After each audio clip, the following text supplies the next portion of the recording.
Hi, this is Ben from KnowledgeNET. In this tutorial we're going to be looking at adding users and groups to your new KnowledgeNET. You can add users and groups in multiple ways, including automatic interoperability with your student management system, by manually adding users and groups from the administration of KnowledgeNET, and by using KnowledgeNet's built-in data uploader sheet. We'll look at those and run through those in more detail in other tutorials.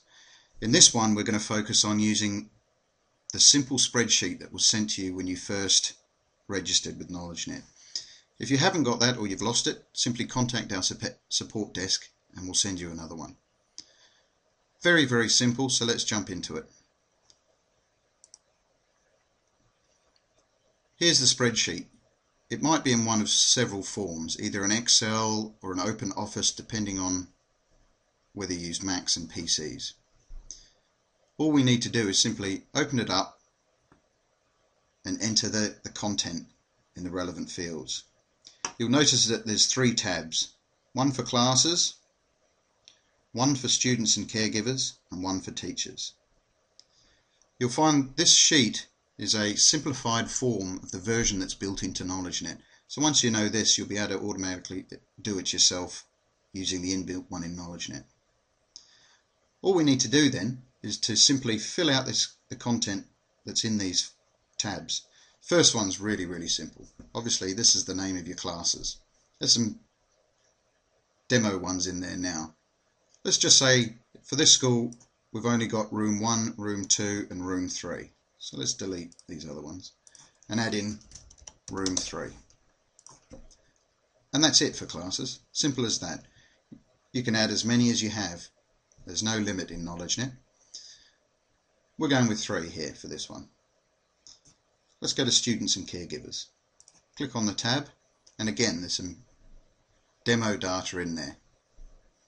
We'll leave those students in there and as if we've already got those, and we'll add a few more.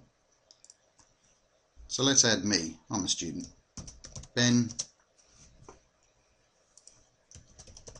Davies. And we need to give every user a unique username. For simplicity, I've just gone for first name dot last name. And again, a password which doesn't need to be unique. So let's just go for this.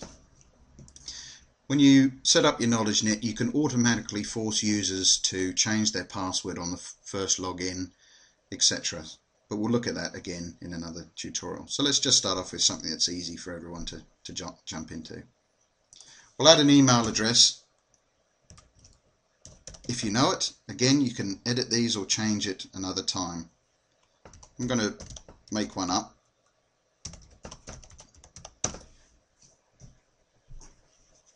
You could also, if you don't know people's email addresses, create a pretend one if you like, using your school's domain. Phone numbers if you know them.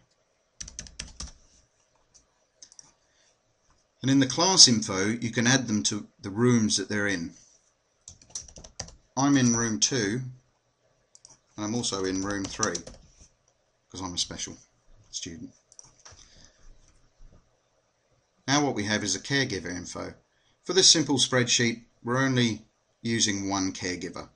If you want to add multiple caregivers you can use the KnowledgeNET uploader sheet or manually add them in later. So let's add my parents. I'm going to add my dad.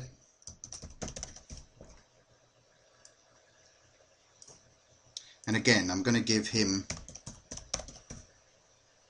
a login and a password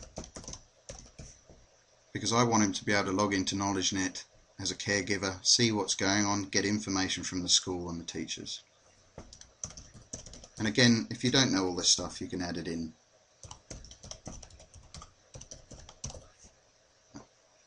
at a later date. And a number. So all you do is continue to fill these in until you've got all your students. You might be able to copy and paste them off a spreadsheet that you might already have.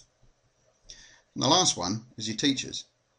Click on teachers and the same thing. Just fill in their first name, last name and all their other details and any classes that they're assigned to.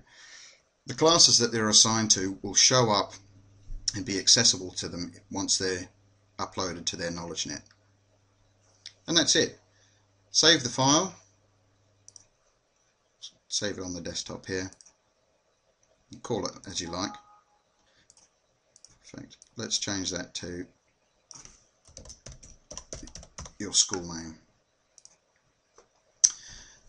Then you can simply email that to us at our support desk and we'll manually load that for you. You can also do it yourself, but we'll look at that again in another tutorial. Once you've done that, all your users, groups and classes will be in your KnowledgeNet and your whole learning community can log in and start sharing resources. Have a look at another tutorial for the other ways of doing it, and at any point feel free to contact us on our support desk or by using the help menu within your KnowledgeNet.